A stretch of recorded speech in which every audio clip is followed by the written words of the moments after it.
thinking what I'm thinking? I mean, look at the periodic table which I've given here. It's the arrangements of elements are totally different, right? Hydrogen H, helium He, then lithium Li. Uh, are you also confused? See, we all know that there are a lot of methods to arrange names, right? We can use it as alphabetical order or roll number method, registration number, etc. But why do you all think, or have you ever thought, why are the elements in the periodic table arranged totally different?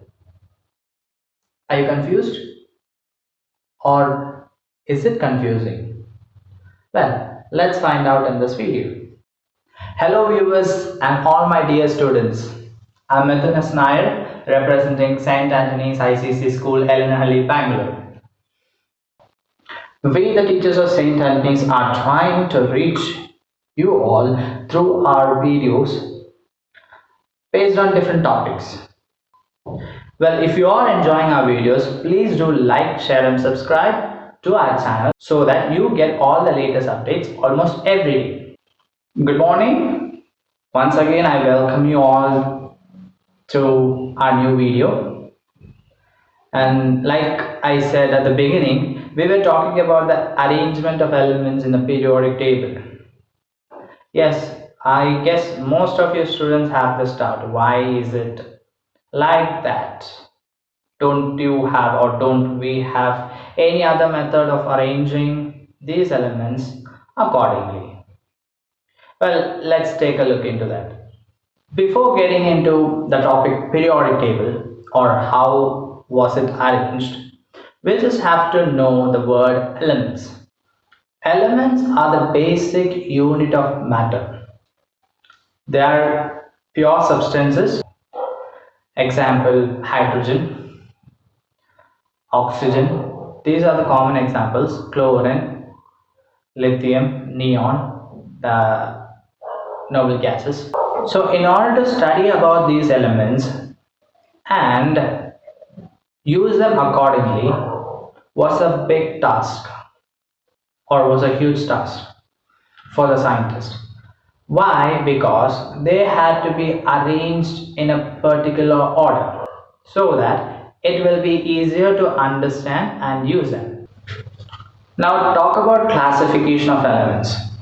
There were many scientists who totally wanted to achieve this task. Many have tried, many have failed, and we have got a few scientists whom we are going to look into in today's video. How did they do it? The arrangement process? Did they succeed it? So these are the different concepts that we are going to look through this video.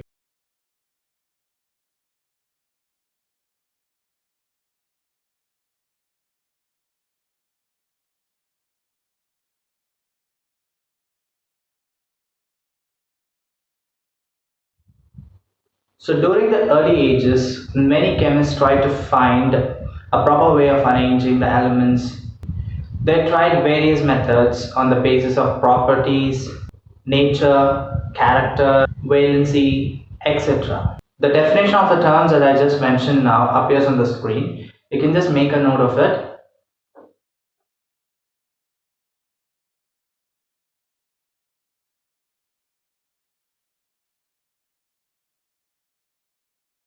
After many attempts, in the year of 1815, there came a scientist named Greiner. No, he's not here. Wait a minute. Oh, it's Greiner. Ah, there he is. So I just wrongly pronounced his name. I'm sorry, sir. He's looking at me. Is he? Okay. A few moments later. So, Sir Greiner tried to arrange the elements into group of three, or simply call it as triads. Before getting into the arrangement of elements in a group of three or triads, we'll just understand what was a law stated by Sir Greiner. Greiner's law of triad states that chemically analogous elements arranged in increasing order of their atomic weights formed well-marked group of three called triads, in which the atomic weight of the second element was found to be the average of the atomic weights of first and the third element. It's simple. First, the elements are arranged according to the atomic weights. Alright, and when you talk about triads, there are three elements in which the first and the last element are taken together. The atomic weights of these two elements are taken together, and when we sum it up and take the average of it, we get the atomic weight of the second element. Let's take an example of elements lithium, sodium, and potassium. Alright, so elements lithium, sodium Na, potassium K. Alright, the atomic weight of lithium is found to be 7, and the atomic weight of potassium is found to be 39. Now, when we take the atomic weight of lithium and potassium and sum it up and take the average of it, we get the atomic weight of sodium. So that is what Greiner stated. Now let's get into that. 7 plus 39 gives 46, and you know how to take the average. Since there are two elements, not this one, since there are two elements which we added, we'll just divide it by 2, and when we just cancel it out, we'll get the answer 23.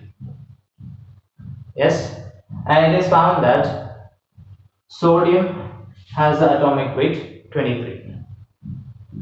So by using this method, or the method of triads, Greiner tried to arrange different set of elements accordingly. Although he was a genius, there were a few drawbacks in his arrangement. Number one, his method of arrangement of elements were not true for all the elements. And the other drawback was the properties of the elements that were arranged into three were not found to be similar. And these were the two things that he couldn't explain at his time.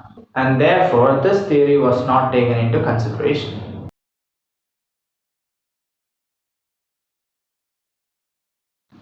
Later in the year 1864, there came a scientist named Newland who brought up a new version of arrangement of elements.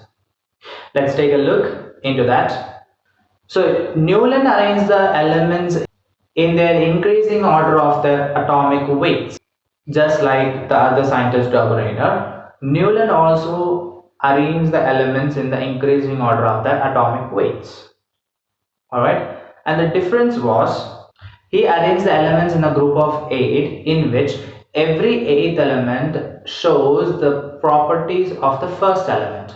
That means the eighth element always showed the properties with respect to the first element. Just imagine the musical notes. There are 8 musical notes in which the first and the 8th musical note always similar, right? Okay. And the method of arrangement given by Newland was called as Newland's law of octaves. Since there were 8 elements in a group, octaves was the name referred to it. Alright. In Greiner, there were 3 elements and it was called as triads. Since Newland is using 8 elements, he called it as octaves. Let's go through one example in which he tried to arrange the elements and how he tried to explain the arrangements that was done by him. The elements lithium, beryllium, boron, carbon, nitrogen, oxygen, fluorine.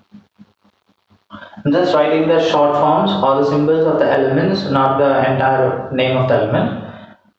Fluorine, then sodium, magnesium, aluminium, silicon, phosphorus, sulfur, and chlorine. Don't be confused, I'll just explain you. Lithium is the first element, beryllium is the second, boron third, carbon fourth, nitrogen fifth, oxygen sixth, fluorine seventh. Then comes sodium, which is the eighth element. Alright, why it's arranged like this? Because lithium and sodium, the first and the eighth element, they have got the same physical and chemical properties. If you just go through the periodic table, you'll just understand that. But the arrangement of Newland is not according to the periodic table which is given in your textbook. That is, a later version came after Newland's theory. So, lithium and sodium will have the same physical and chemical property. Similarly, there, if you see fluorine, you can consider as the first element. Second element is sodium. Third element is magnesium. Fourth element is aluminium. Fifth element is silicon. Sixth element is phosphorus. Seventh element is sulfur. And eighth element is chlorine. When you look at this, the first element fluorine with respect to the eighth element chlorine shows a similar physical and chemical properties. Well, this was the explanation given by Newland in his Newland's law of octaves. Even though his theory was really impressive, he couldn't explain certain things regarding the arrangement. For example, there were many elements that were not discovered during his period. Okay, and he had to leave spaces for each of the elements which was not discovered, and that was the greatest drawback, because if the elements are not arranged in a proper way or in a proper order, it is difficult to understand them, right? So this was one of the drawback, and the other one was, when you see lithium and sodium, they both are metals, they are called as light metals. All right, this theory was able to explain about light metals, not about the heavy metals.